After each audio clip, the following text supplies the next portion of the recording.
Ahoy, you salty sailors. Time to raise anchor and set sail for your best scrawny life. Arr! Let's look at a few flies to start out with here. These are weedless flies tied on offset shank worm hooks of the sort that's used with soft plastics for bass fishing. We'll see how good of a job they do at hooking fish. I think they will come through the weeds fine. Here we have a little strip of lead-free solder lashed to the underside of the hook shank. Bucktail, two-tone bucktail body, and then that's overwrapped with mylar and sealed up with glue. Should be able to cast quite far and sink quickly because the surface area is rather low. A little woodworking project here. I'm making some jewelry boxes for my nieces, so I've sliced up some burl wood, some oak burl, and some Osage orange and so forth, and laid them out in these corrugated plastic trays. And then we're going to fill the rest up with epoxy resin that's dyed this turquoise color. So here we have, after the pour, I ran out and had to get some more before I could fill that last tray. But and once it's demolded, the epoxy doesn't bond to that corrugated plastic, so it's fairly easy to demold. That's what we are working with there. Those were sanded down and then glued up into this initial glue up here. As you can see, I didn't fill in every single gap and so forth, but my nieces play pretty rough. We're not aiming necessarily for perfection, but that glue up was then sanded down to 180 and then with steel wool, but the steel wool does scratch the epoxy resin, so you can't go too much of that. But we're just going to hit it here with some tack cloth and get a little bit of the sanding dust off. And we'll finish with a brush-on polyurethane. It will evenly coat the resin and the wood the same way, as opposed to like an oil finish or something. So that's why we're using that. Also, it doesn't contain a lot of solvents that would soften the epoxy resin. So there we have the final assembly with the hardware on and everything. You can see I've got some felt on the bottom there. I smoothed off the tips of the screws where they poke through the back with my Dremel hobby grinder so my nieces don't scratch themselves. Now the woods consist of oak burl, and it's actually spalted. There's some black line spalting in it. The darker wood there is bog oak that was buried underwater until it turned black, and there's also some Osage orange around the edges too. Then one foggy Christmas weekend, I went fishing below the Red Rock Dam, and the water was quite low, but there were some fish there, and I managed to snag a silver carp. These fish, of course, don't have a stomach. They're filter feeders, so they can't be caught by ordinary bait, or lure methods. They have to be snagged. These are, of course, invasive species, so removing them benefits native fish populations, such as gizzard shad and so forth. And they are fairly good to eat. I've made previous videos about how to cut these fish up into boneless strips and so forth. So we'll join the action. We'll just skip over that part and join the action already in progress. So I've added some Cajun seasoning and flour along with the fish in a bowl. And since I want a crunchy coating, but I'm too lazy to do a full double dredge, I'm doing what's kind of a dredge and a half, just adding a little water after the initial coating of flour and working that around to create some extra lumps and crags in the coating. So into the hot oil it goes. No need to explain deep frying here. Once they float, we'll remove the crunchy golden brown fried fish served with a bit of kimchi on the side, and those are the boneless pieces that I've taken off of sort of the back strap of the fish. The belly pieces, and by the way, we're using the Cajun two-step fire as our Cajun seasoning from stale cracker. Now, the bone-in strips from the belly side of the fish was fried and seasoned and fried in exactly the same way.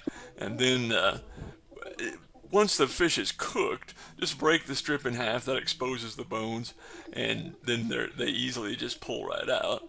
And then you have your half of a strip to eat. And so again, a nice crunchy fried fish. No real problem to remove the bones after it's cooked. Meanwhile, in a large stock pot, we're using the bones, the trimmings from filleting the fish, and the head to make a fish stock. Now you'll see I've cut the head into two pieces in order to remove the gills. Anything with blood you want to remove, and change the water, rinse the water several times so it does not turn pink and so forth. And we've also added some celery, onion, garlic, some herbs and so forth, a lot of other mirepoix, and simmered for about 5 hours. Now, to build a soup from this, we'll start with the roux, a little flour and oil, some white pepper and crushed fennel seed as well. Let that darken a little bit before we go in with the garlic and onion. Now, it should also be noted, let me back up a minute, when I make a stock, it never sits at room temperature.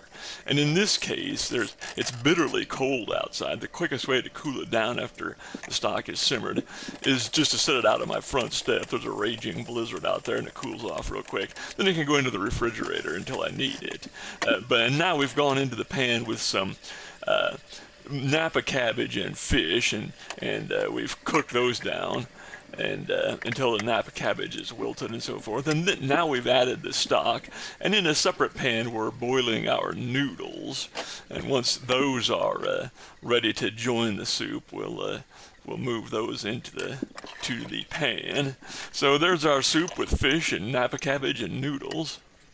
And our stock is nice and good and not full of bacteriotoxins because we never let it set at room temperature. So it's served with a bit of kimchi and a garnish of red perilla.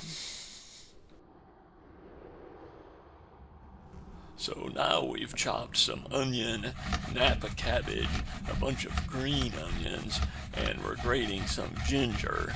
We're going to try and make a ginger scallion sauce and toss some of our fried fish in that. So we'll take a little oyster sauce and add that to some of that fish stock that we made earlier, and then a spoonful of cornstarch. Stir that up until it's completely mixed, kind of an light opaque color. We're going to go ahead and fry the fish with the Cajun seasoning and the dredge and a half, exactly like we did before. So there's a raging blizzard outside. I won't be able to use my high power outdoor wok burner like usual, so we'll have to go with the low power stove top. Into the wok goes the grated ginger, the chopped scallions, and some of the onions. We'd pick up more flavor with that outdoor wok burner, but it's pretty nasty out there. I don't want to get sick. Once that picks up a little bit of color, we'll go in with the rest of the onion and the Napa cabbage. Once that picks up a little bit of color, we'll add our sauce. Remember, that was oyster sauce, fish stock, and cornstarch. And once that has boiled down and begun to reduce and transformed from a runny and pale and opaque to thick and dark and translucent, then we will add our fish. I probably could have reduced this even more, but the saltiness, it's reduced in volume enough that if I go much further, it's going to become too salty. So when you're making your stock, that's something to think about if you're going to use it for sauces. That you don't want it to get too salty when you're reducing it. So, but anyway, it turned out fantastic, really delicious. Ginger scallion sauce, almost kind of sweet and sticky, but the battered fish, still nice and crunchy.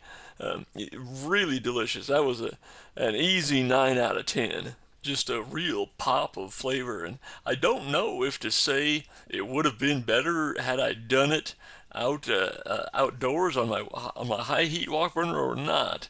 It would have reduced faster, and I may have gotten it too salty, but anyway, it turned out great. Even if you're not interested in making noodle broth with fish stock, it's worth making a little bit of fish stock just to be able to use it in sauces. I broke 3 fly rods during 2025, and that IM6, the old rod, was broken the year before, so it sat out through 2025. So we're repairing all 4 of those. Here you can see I've cut pieces of just the right diameter from other broken rods.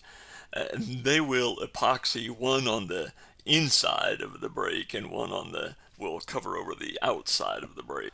So we'll wind up with this type of a structure, and I've had varying degrees of success with these repairs. Some break again right away, but some continue to last for several more years. Now it seems to me that rods which have this bidirectional weave visible through the whole rod are a little more brittle than rods that don't. That might just be coincidence, I'm not sure, but compare the appearance of this rod with the appearance of this rod in an area where I've scraped along the rod with my kayak paddles. There appears to be a layer underneath the finish, but above the bidirectional weave, which I'm interpreting as a unidirectional layer of graphite, but it could just be paint. Look closely at this picture. Doesn't there seem to be a layer of something sitting on top of that bidirectional woven layer?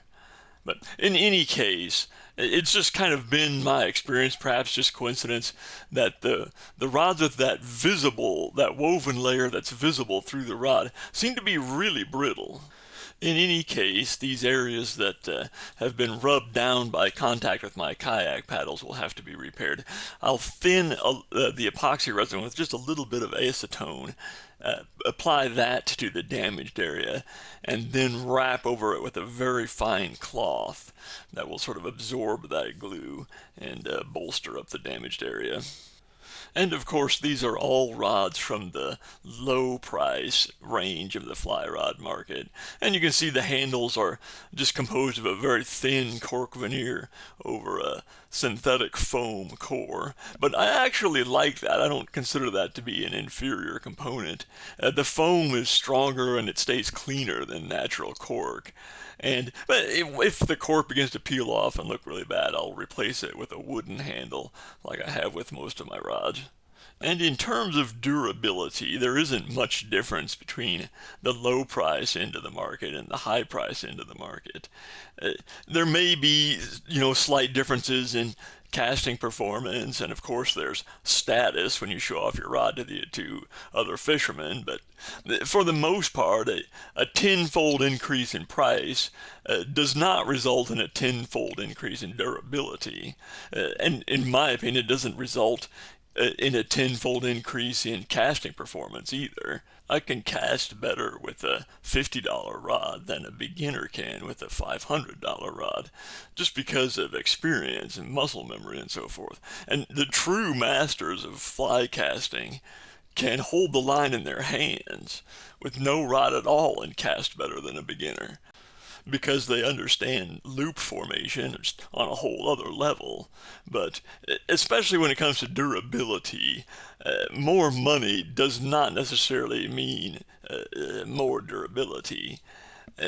Why buy a $250 rod that will last 5 years if for the same amount of money you can buy 3 cheaper rods that will last for 3 years each?